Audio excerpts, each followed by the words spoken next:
ప్రభుత్వం 20 చోట్ల ఫార్మా విలేజ్లు ఏర్పాటు చేస్తామని ప్రకటించింది. మరి 20 చోట్ల విరమించుకుంటున్నారా చెప్పాలి.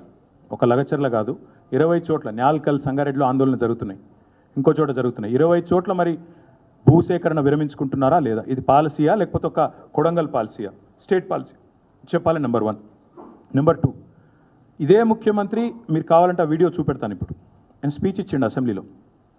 ఎక్కడైనా ఒక భూసేకరణ చేయాలి అంటే అక్కడ 2 పంటలు పండే ల్యాండ్స్ కనుక ఉంటే ఎట్టి పరిస్థితుల్లో తీసుకోవద్దు. ఇది ఆయన చెప్పిన మాట. 80% రైతుల సమ్మతి ఉంటేనే తీసుకోవాలి, రెండవ మాట ఆయన చెప్పింది. మూడవ మాట ఆయన చెప్పింది, డిపిఆర్ లేనిదే భూసేకరణ చేయొద్దు. నేను అడుగుతున్నా రేవంత్ రెడ్డి, ఈ మూడిట్లో ఏదో ఒక్కటని ఉందా ఇవాళ లగచర్లలో? డిపిఆర్ ఉందా? అసలు ఈ ప్రభుత్వానికి స్పష్టత ఉందా? అక్కడ అదానీ కంపెనీ వస్తుందా, నీ అల్లుని కంపెనీ వస్తుందా, ఎవరి కంపెనో నీకే తెలిపాయి. రెండవది, 80% మంది రైతులు ఒప్పుకున్నారా? ఫ్యాక్ట్ ఫైండింగ్ మీడియాతో పంపిస్తావో కమిటీ? 80% మంది రైతులు ఒప్పుకుంటేనే భూసేకరణ చేయాలని నువ్వే కదా ప్రవచించినావు. ఇది అయింది అయ్యాలి, 80% మంది ఒప్పుకుంటున్నారా?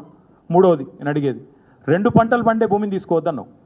మొన్న నువ్వు పోయి వేములవాడలో ఒక మాట మాట్లాడినావు, తొండలు గుడ్లు పెట్టని ఊర్లు అన్నావు, తొండలు గుడ్లు పెట్టని భూములు అన్నావు. అనగానే అక్కడ ఒక అమ్మాయి, చదువుకున్న అమ్మాయి లగచర్లలో, ఇవి తొండల గుడ్లా లేకపోతే వడ్లా సూడు సార్ అని చెప్పింది.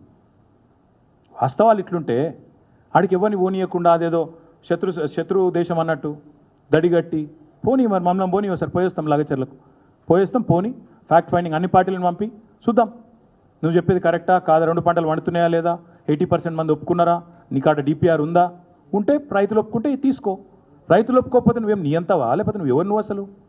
అది మేము అడిగేది.